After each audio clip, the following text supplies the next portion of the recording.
Thanks, Chris. Thank you, Chris. Thank you, Amy. Thank you, everybody else that did service as well. It's good to be back. Good to see some faces who continue to come back and clearly haven't got bored with my laments yet. I say yet. It's only a matter of time. Well, who knows? I think last week I spent more time on the recap and more time on the lament than I intended to, and covered very, very little of tradition two, but I'm not overly concerned. It was always going to be a 2-weeker anyway. It's just one of those traditions that just has so much material attached to it. And I guess in theory we could wrap in all the 12 concepts, which tradition two is, I suppose, the funnel that runs into them, and we could talk about this from weeks on end, and nobody wants to do that either, and at least not at this stage. But I think it's important that I do a bit of a recap, and I want to continue to set the tone. And it's interesting, Chris, every time you read the introduction, I pick up something different from it. And even the very idea that, the group conscience, the Belfast Recover group, has decided to have a workshop on the traditions. As you're reading that, I kind of thought, right, how odd that we had to have a group conscious business meeting to decide to do something that we used to do all the time. Like what happened to us? Like, where did we find ourselves in a position where we weren't talking on a regular basis about this very, very important set of codified instructions that hold all of this together? Why did we as a group stop talking about it publicly? I suppose it was the first thought that came to mind. And I guess I just see all these parallels. It's everything that happens in AA the same. You see the parallels in terms of the way the service structure runs in a group compared to, the service structure and conference is all quite the same. But also, I kind of see like the sets of behaviors seem to be quite similar.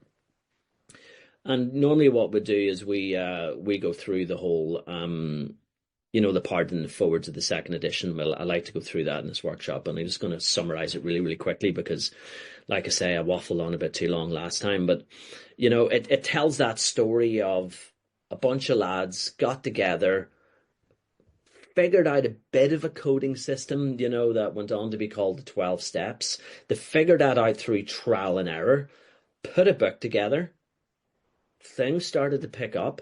Next thing, they started getting, press and media attention, and then, this massive article goes into the Saturday Evening Post, and then boom, this incredibly wonderful thing happens.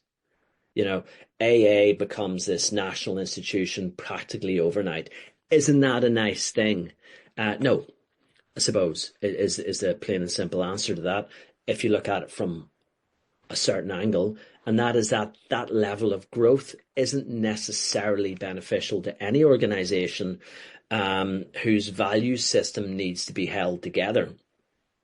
So I give the example, I think it's in the first or the second week, that I had a McDonald's in Hong Kong once. I also had a McDonald's in Lurgan in County Armagh once. And I use those two because I can't think of any two places more culturally separated. And I mean, no disrespect to either place, they're both wonderful, but they're very different places. Now, the product that I bought was more or less the same price and was more or less the same product. So that was a system that was franchised so effectively that what you had was consistency. Now, I'm not debating whether McDonald's is a good product or not. That's not for me to discuss. I am talking about the consistency within that, though. Whenever I walk into a place with the golden arches, I know more or less what I'm going to get. Well, McDonald's are in the providing of relatively unhealthy food snacks for people business. I, on the other hand, am in the saving of lives business. So whose job's more important, mine or theirs? Mine is a simple answer. And not just me. Anyone who has worked through the 12 steps of Alcoholics Anonymous and commits themselves to the 3 legacies of Alcoholics Anonymous is therefore a leader. And if you look at the stuff that we talked about again in week 1 within concept 9, that goes on to talk about that. And I might just read it again because it's just so powerful. Because I'm just so bored with all the sort of namby-pamby running away from responsibility stuff. It says here this is true, particularly in the area of 12-step work, in which nearly all of us are actively engaged. Every sponsor is necessarily a leader. The stakes are about as big as they can be. A human life and usually the happiness of a whole family hang in the balance. What a sponsor does and says, how well he estimates his reactions of his prospects, how well he times and makes his presentation, how well he handles criticisms, and how well he leads his prospects on by personal spiritual example. These qualities of leadership can make all the difference, often the difference between life and death. So I'm responsible for somebody's life. And if I turn up at an AA meeting or one of these meetings that has the AA logo, but maybe God knows what it is whenever you walk in, I'm responsible for what I say. I prefer the other version because it's easier, because I'm lazy. Where it's like, it's not really my responsibility, God gets people sober. What we do, we just turn up and do our best. Like, what a load of crap. What a ridiculous cop-out whenever our job is to take responsibility for the lives of others. Can we talk about this? Is it okay for me to say that? Is it okay to say that this is an absolute mess, that we've allowed this to slip so far away from the original intention? That the responsibility, I'm not saying that I get people sober, but what I'm saying is I'm responsible for my behavior within the process. That's not my opinion. That's what it says in AA literature. But getting back to what it says in the foreword to the second edition, whenever this boom happened, whenever this massive increase within numbers happened, there was inconsistencies. You would find that you would head up to Cleveland and there's a bunch of guys up there and maybe they're using the Bible or whatever. Not that there's anything wrong with that particular publication, but it was inconsistent with maybe what the guys are doing in New York. And the reaction to that was, oh man, we got to do something about this. Like they were worried about it. Can we all meet together? Will there be schisms? Will there be quarrels? Will it be over money? Like, where would, and they weren't just random questions. They were questions they already knew the answers to because those problems were happening. But they all started running. They had like a blue light reaction to it, where they actually cared so much about our fellowship and cared so much about the newcomer. And which newcomer do you mean? Do we mean me? Well, I haven't been here very long, so maybe that's who we're talking about. Well, no, I don't think so, because if AA passes off the scene tomorrow, I'm fine. I'm 100% fine. Chris, do you see if I need to make a 10-step call? I'm sure you'll take it. My friend Joe's taken about 1,000 of them from me over the years. There's loads of people who I can phone. I don't need AA. I don't need AA to be there for me. But what about the child whose parents haven't met yet, in order to conceive him and her, for him later to find out down the line that his life's fallen apart, and whenever he takes alcohol in this system in whatever form, something happens in the bodily and mental sense that makes it virtually impossible for him to stop. And he's gone to everywhere and spoke to the PhDs and there's nobody there to help. Where's he going to go? Well, you would think he would go to the same place that I went. And I guess what I'm saying is, I hope not. Because the place that I went was shit. It may well have had the AA branding over it, but there was not AA in offer. And I said something last week, and one of my fellows in AA kind of pulled me up on it, so I thought I would talk about it because I think it was interesting. And what he said, what I had said was, we kind of take this attitude of, well, the groups who call themselves AA, who don't do AA, are doing the best they can. And God love them. And what I was saying is, no, they're not. And I firmly believe that because, I wasn't sent on the AA Traditions Advanced Learning course that you pay 50 quid for and a tutor comes and teaches you, because that doesn't exist. There's just a series of books that you read. And then you go through these books and you maybe speak to someone with experience on them and they help you to understand the context and around them. And then that's how the traditions are applied to Alcoholics Anonymous. Like, I was part of a small group of people who started a group and knew that, well, we can't just, buy a coffee pot and, persuade a church hall manager to give us access to their premises. We're in the saving of lives business. So if we're in that business, we have the responsibility to learn what is required in order to do this right. So if we knew that with access to the same material as everyone else, why doesn't everyone else know that? Now, certainly I can see the argument that perhaps there was a time if you were in the middle of nowhere and deepest, darkest Donegal up a mountain or whatever, and you arrive in an AA group and there's an old timer there who says, yeah, I'm the boss of AA and what I say goes or whatever, and you've no context to see anything other than that, you're well within your rights to believe that. But I'm not convinced that that's how we consume Alcoholics Anonymous anymore. I don't think we find ourselves in out of context situations where we can't cross-reference that information. I know that I consume AA through speaker meetings that I can now find on Spotify and various other podcast platforms. I consume AA using this online medium. If I arrive in an AA group in its physical form and I'm concerned about the quality of the message, I've got other places where I can find out. I don't have to look at the traditions on the wall and think, I wonder they're a mystery for the elite. I can find out. Is it okay that we find out? Is it okay that we say that we have a responsibility to find out? Is it okay that we maybe talk about we have a pledge that sort of tells us what our responsibilities are?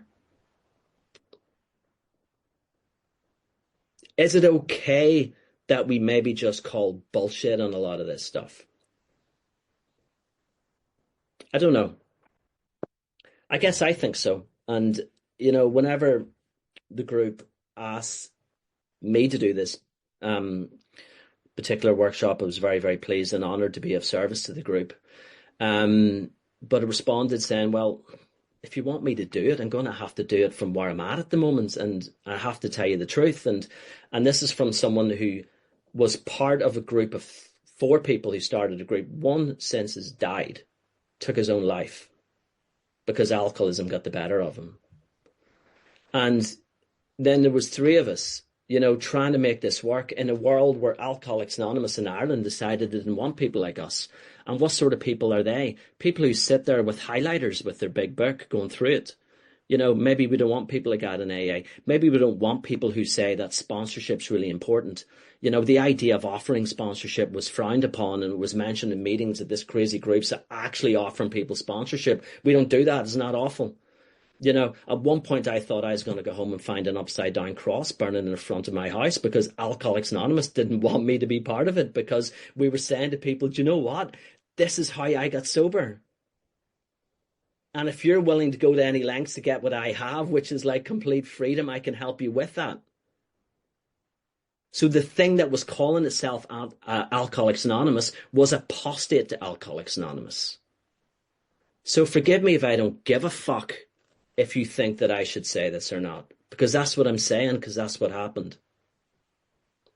But getting back to the part in the script that sort of baffled me, Chris, was, this kind of a boom thing where there's a boom that happens and then things get maybe diluted and whatever. And the guys decided to codify and put together traditions. I've been over this a few times. I'm not going to bore you with it. But it just sort of occurred to me that kind of must have happened to us as well.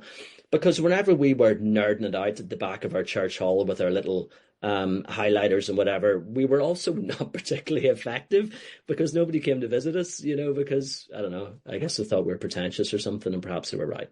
Maybe that's something we had to learn. But then there's a big fancy cold come over from China, and we were told to shut down our meetings in the form that they were in, and we were told that we have to go on to online meetings, which I thought would be crap. Nonetheless, we sprung these online meetings up, and then all of a sudden, we were just deluged with folks who wanted to get sober. It was this kind of, whenever I was like sponsoring people, and they're saying, my goodness, I find it really hard to find somebody to sponsor, and they weren't saying that anymore. They were stacked up in pallets, and I remember we had to work out a way of going through the last few chapters, maybe in a group, to try and speed things up because we were outnumbered, and we're contacting some of our friends in London and down in Dublin and a colleague in Athlone and saying, can you guys help out? There was this massive deluge of folks coming in wanting to get sober, and that's where we devoted our time, Chris, and I believe that was the right thing to do, and I believe that you were one of the beneficiaries of that approach, so I'm sure you would also agree. But nonetheless, we stopped talking about the tradition, so I'm so glad that we're now starting to do that again.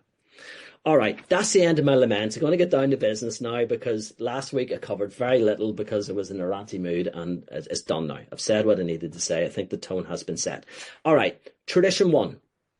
Tradition one is about unity. Let's just bring up this wee graphic real quick because I think it's important. Whereas it's okay. One day I'll get good at this.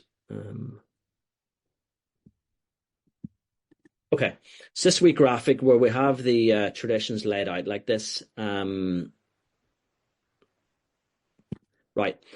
all color coded. We're going to go through them in sections. And what we started off with was the dark blue section, tradition 1 and tradition 12. We've chosen for to speak of those together because there's a bit of a seesaw effect that we're going to keep coming back to as we go through. So first of all, why? What's the purpose of the 12 traditions? The purpose of the 12 traditions is unity. How do we unify? And this term unity, I think, is often misunderstood as meaning that I need to agree with what you say and you need to agree with what I say. And if we're sitting in a group conscience business meeting and Chris says something I don't agree with, I think, oh, well, I better not disrupt unity by saying, well, hang on, I might have a different view, whatever. You know, it doesn't mean that. It means that there's something around which we unify. And the example that I love to give, the National Association of Stamp Collectors, which may or may not exist, I have no idea if it does. If you arrived at one of their meetings and said, anybody mind if I come in here and talk about collecting stamps? What do you think they're going to say? Probably, what the hell else do you think we do here? The clue's in the name. So you would imagine in Alcoholics Anonymous, you ought to be talking about Alcoholics Anonymous. We refer to page 17 in the book that talks about this common peril that we all share, but that in and of itself would never have held us together, because what really holds us together is this common solution around which we unify. I stand shoulder to shoulder with people who are carrying the good news, the great news from this book, the book Alcoholics Anonymous, and that is what we unify around. How do we unify around that? Tradition 12 asks the question of how. So the purpose, unity; the method, anonymity. And that doesn't mean withholding your name. You'll see that my full name's on the screen. And we'll talk about the privacy element of the term anonymity once we get to tradition 11. But in this point, what we're talking about is the spiritual principle of anonymity, which is the placing of principles before personalities. So those of you who know me and those of you who have got to know me over the last few weeks will know that I have absolutely no difficulty whatsoever making my point. And I actually believe that I have some ideas that are better than Alcoholics Anonymous ideas. I'm certain of it, in fact, because that's the kind of arrogant twat that I can be at times. But the purpose of the traditions is to protect you from me. There's many other purposes, but that's certainly one of them. And the placing of principles before personalities is an incredible tool for us to unify, because if I think I'm going to turn up at our meeting on Monday morning at 6:30 a.m., please come along, folks. It's a really good meeting.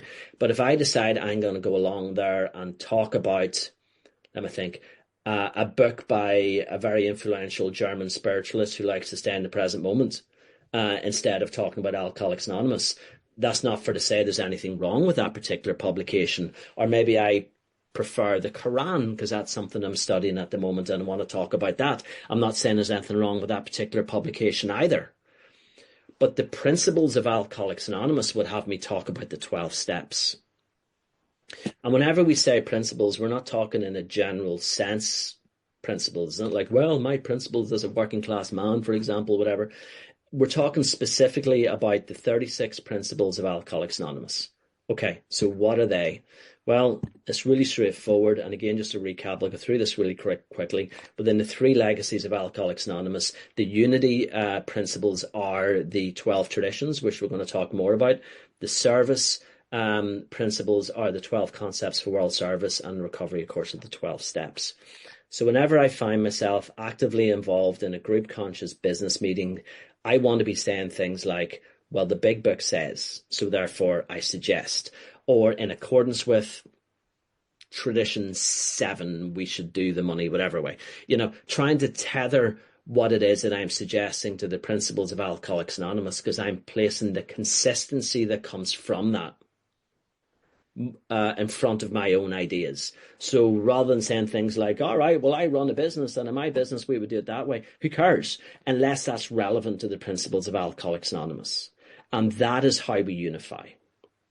So as we go through the rest of the traditions, so 2 to 11, we're going to, at the end of discussing that tradition, we're going to say, and this is how we unify by using tradition 12, anonymity, in relation to this one particular principle. I hope that makes sense, because I only spend about 10 minutes going through all that and I've waffled through it quite quickly. So this make a start into tradition 2 that we touched on last week. And I guess we'll read it out. In tradition 2, the first thing that stands out is the long form is shorter than the short form. Only in Alcoholics Anonymous. Don't ask me why, I have no idea. But I'll read them both. The short form, which is longer, for our group purpose, there is but one ultimate authority, a loving God as he may express himself in our group conscience. Our leaders are but trusted servants. They do not govern. The long form, our AA experience has taught us that for our group purpose, there is but one ultimate authority, a loving God as he may express himself in our group conscience. All right, let me just read you something from AA literature, just to get things moving. And I picked this out because I can identify with this as a founder of a group. And some of the challenges that I had and some of the challenges the group had because I am how I am. And I guess, well, look, I'll read it out. I'm reading from the 12 Steps and the 12 Traditions book, one that I very, very rarely refer to, but nonetheless, I think this is quite useful. I have the softback version, which I think is a different page number to the hardback, and I'm on page 137. So it says, John Doe, a good AA, moves, let us say, to Middletown, USA. Alone now, he reflects that he may not be able to stay sober or even alive unless he passes on to the other alcoholics what was freely given him. He feels a spiritual and ethical compulsion because hundreds may be suffering within reach of his help. Then, too, he misses his home group. He needs other alcoholics as much as they need him. He visits preachers, doctors, editors, policemen, and bartenders with the result that Middleton now has a group, and he is the founder. Good old John Doe, eh? Being the founder, he is, at first, the boss.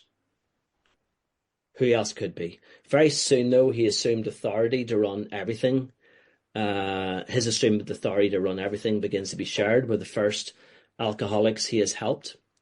At this moment, the benign dictator, becomes the chairman of a committee composed of his friends.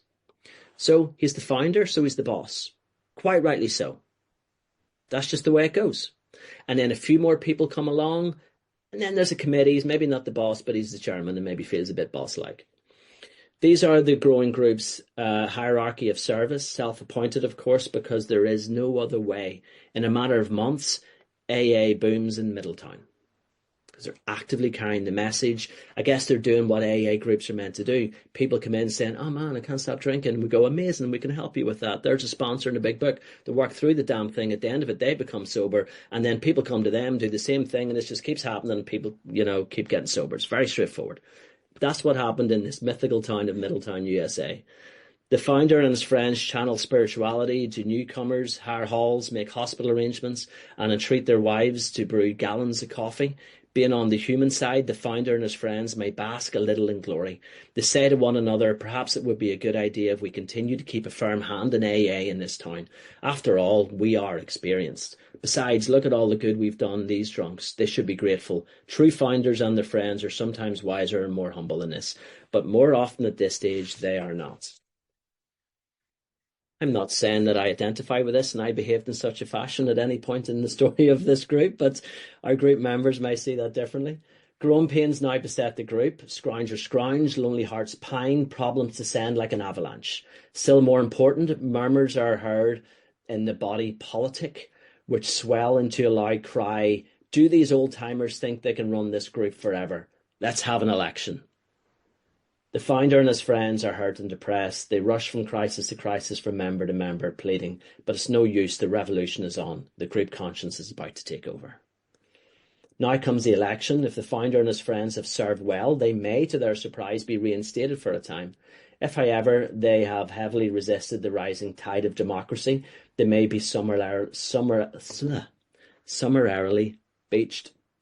In either case, the group now has a so-called rotating committee, very sharply limited in its authority. In no sense whatever can its members govern or direct the group. They are servants. Theirs is the sometimes thankless privilege of doing the group's chores. Headed by the chairman, they look after public relations and arrange meetings. Their treasurer, strict accountability, takes money from the hat that is passed, banks it, pays the rent and other bills, and makes regular reports at business meetings. The secretary sees that the literature's on the table, looks after the phone answering service, answers the mail, sends out notices of meetings. Such are the simple services that enable the group to function. The committee gives no spiritual advice, judges no one's conduct, issues no orders, and so on and so on. I can read on and read on, but it really, really sort of struck to me, and I find it really humbling. Like this Belfast Recovery Group is just over 7 years old, and I served as an officer and on the steering committee of the group for 6 of those years. And I can now just look back at that and think that, man, that was maybe not a great idea. And at the early stages, it kind of made sense. We were the founders of the group, we knew what we were doing. And then, of course, lockdown happened and the boom happened. And it was like, okay, we better regain control again and hold this all together. And in the last year of serving on the steering committee, they appointed me as the chairman of the steering committee again, and I was just terrible. I just had no heart in it, I had no spirit in it, no desire in it. And I can really understand why this principle of rotation is so important that it talks about within our traditions. In tradition 9, of course, but in particular in tradition 2, where we appoint leaders. Let's not shy away from the fact that we are leaders, each and every one of us. As I sit in the back benches in the group now, I still know that my job as a sponsor is to lead. The leaders that we appoint within the group, though, well, what does a group structure look like? Well, I can only speak from experience from our own group, but we took guidance from a number of different pieces of AA literature in order to set it up in the way that we believe to be the correct way to set it up, and still believe that we did a pretty good job in that respect. And we touched on it last week as well, but if you can get hold of it online, we can't seem to get it in Ireland. But the AA group pamphlet, P16, is a great tool for the application of Tradition 2. And it kind of lays out some of the roles that you see within a group. So you have the group chairman, you got the group secretary, you got the guys that do the PI and so on. And so that's the way that we appointed that. And the part that I want to talk about, first of all, is the role that the leaders have. What authority do leaders have? And I find the word authority really interesting in the context of Alcoholics Anonymous, because we work within this very, very strange reverse hierarchical system. And it's easier to explain in terms of the service structure, so maybe we'll do that. So if we have a look at what way the AA service structure is set up visually, let me just see if I can bring this up. Now, this is the structure as it relates to the service structure within Ireland. Those of you looking at the United Kingdom are saying, well, it's not areas next, it's intergroup next, and then you would have region. Ours is the same structure, we just call it something different because that's just what we do. But if you look at this like inverted triangle, this upside down triangle, it makes no sense to me whatsoever. Because I come from a corporate background where you've got the managing director in charge at the top, you've got a board of directors the next level down, and you find that this triangle is going the way that a triangle should, with the base at the bottom being the widest part, and then the bit at the top being the narrow part. This is upside down. So what you have here is that the top is the groups, and I can take it one step further, and that is that the individual member who has just come in yesterday, having been hammered and still smelling of alcohol, is at the very, very top in terms of authority. That is the most important person in Alcoholics Anonymous. And then as you go down, you then have the groups, and then you have the area committee, and then you have the intergroups, and then you have the general service conference, and then there's a board of trustees beyond that. And the more responsibility you take on within Alcoholics Anonymous, the further down the service structure you go. You don't go up to intergroup, you go down to intergroup. It's becoming, it's adopting less authority as you progress through the structure. Now, how does that make sense? Well, I guess until I actually seen it in operation, it didn't make sense to me. Like Bill Wilson talks about this, he uses this term of benign anarchy. those are not terms that I particularly enjoy because, as I say, like I run a business. I don't run a business based on benign anarchy, but yet this is how this system works. So if you appoint someone into a position of responsibility, like a chairman or a treasurer or whatever, and then give them no authority, how does that work? How can we possibly keep this function in such a way that things get done? Well, it does work. First of all, these people are appointed by a well-informed group conscience, and we spent most of the last time talking about what it means to be a well-informed group conscience. The employer, if you like, for want of a better term, is a loving God who may present himself, may or may not, I suppose. Where you say may, you leave it open to may not, and the difference between may and may not is well informed. So if we all get together and we decide that something isn't going our way and we call an emergency group conscience business meeting and 5 or 6 people turn up and they all put their little sweaty hands on and up and vote for something and then it's stamped, whatever, like that's not a well-informed group conscience. A well-informed group conscience is where people turn up, first of all, with the understanding of the principles of Alcoholics Anonymous. One of the questions that was asked last week, I think it was last week, was, if you have a group conscious business meeting and the people there don't understand the traditions of Alcoholics Anonymous, can that be well informed? Well, of course not. That's utterly ridiculous. So in the absence of the understanding of the principles, there's nowhere you can go with that.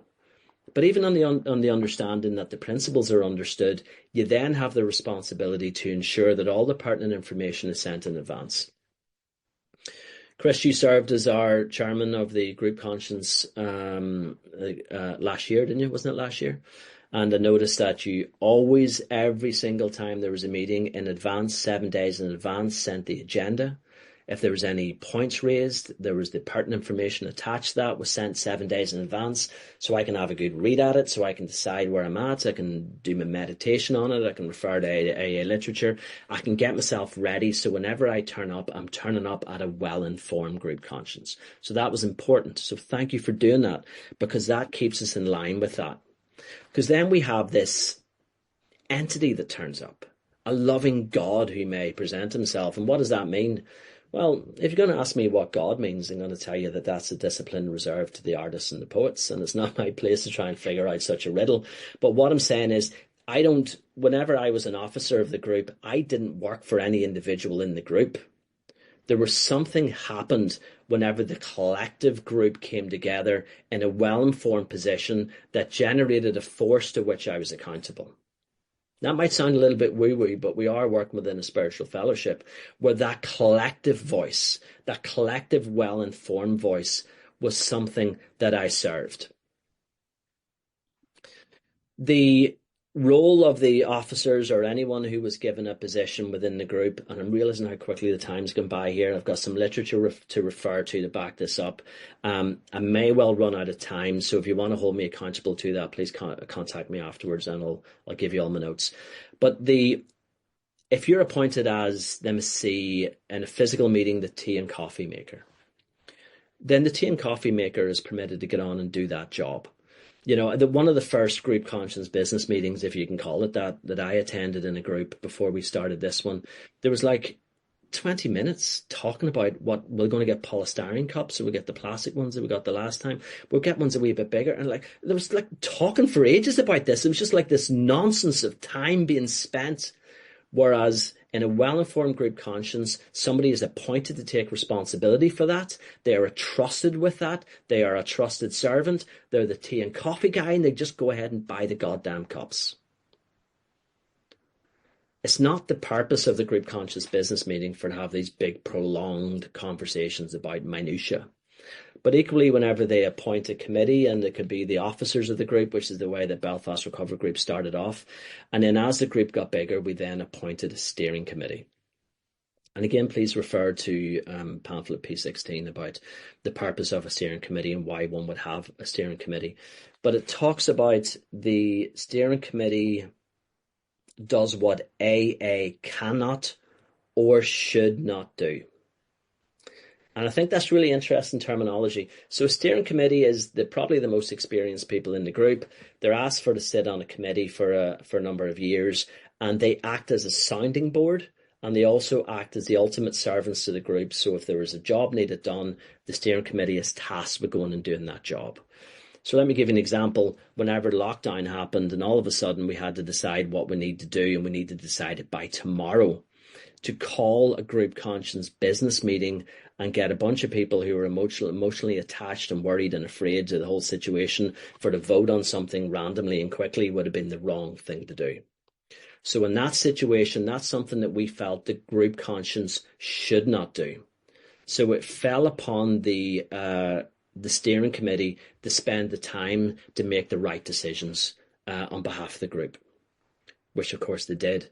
Now, there's checks and balances for all that. You know, if the steering committee acts outside of its authority, the fifth concept allows the group for to intervene and put a stop to it and all the rest. But essentially, whenever you bring someone into a position as a trusted servant, they have to be allowed to get on with it.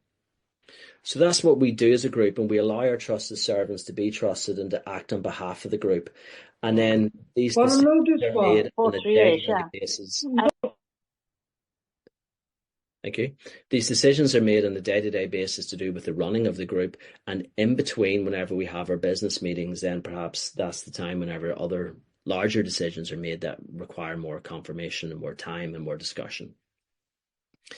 We also talked last week, and I think it's perfectly appropriate to expand on the fact that the amount of time that it takes to make a decision is the amount of time that it takes to make a decision. You know, I remember whenever we were trying to decide, should we open up a group in a physical form. And there was another group down the road, and friends of mine were members of that group, and they were going to their group conscious business meeting for that same evening for to decide if they should open up a meeting in the physical form. And they just talked about it for 5 minutes and did a raise hand thing and counted the hands, and the decision was made and the majority vote was taken and off they went.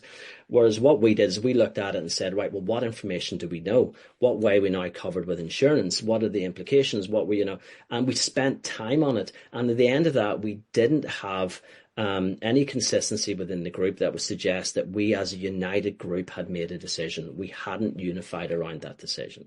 So what did we do? We sent it to the steering committee to go and gather more information and come back again next month. What happened next month? We still weren't able to make a decision because we weren't well informed enough. We hadn't gathered enough of the pertinent information to make the right decision. So we deferred it again. Something else I don't like about Alcoholics Anonymous. I run a business. We just make decisions. We just get things done. But you know what? The business that I'm in is not the saving of lives business. The business that I'm in is not ensuring that Alcoholics Anonymous remains consistent year after year, decade after decade, town after town. So, you know, it may well be flippant and easy to say, well, we like to make decisions really quickly. Well, we don't have the right to do that. We don't have the right to flippantly make decisions on behalf of people who are not born yet. Our job, I believe, is stewards and custodians of the principles of Alcoholics Anonymous. Is to remain steadfast to them, not delusional to them. Like, there's nothing old-fashioned about these principles. Like, we figured out how to do online meetings safely. You know, we figured out how to use technology from a bunch of principles written in the 1940s. You know, what we have here works well. It works for Alcoholics Anonymous, but we need to slow down, see them as speed bumps, see them as something that allows us to act within a group. Why? The purpose is unity. The method, the place and the principles before personalities. Tradition 2 is no exception to that. Tradition 2 looks at what way we structure a group, looks at what way we handle leadership. So I'm bored too. I'm not surprised that you're on there, Philomena. So once you factor all of that in, it makes sense that the placing of my principles or the principles of Alcoholics Anonymous before my personality is much more important than anything I would have brought to the table as an individual. Chris, I think I got a wee bit more done this week than last week, so I'm going to give myself a big giant pat in the back, but that's it for tonight. Any questions? I'd love to hear them.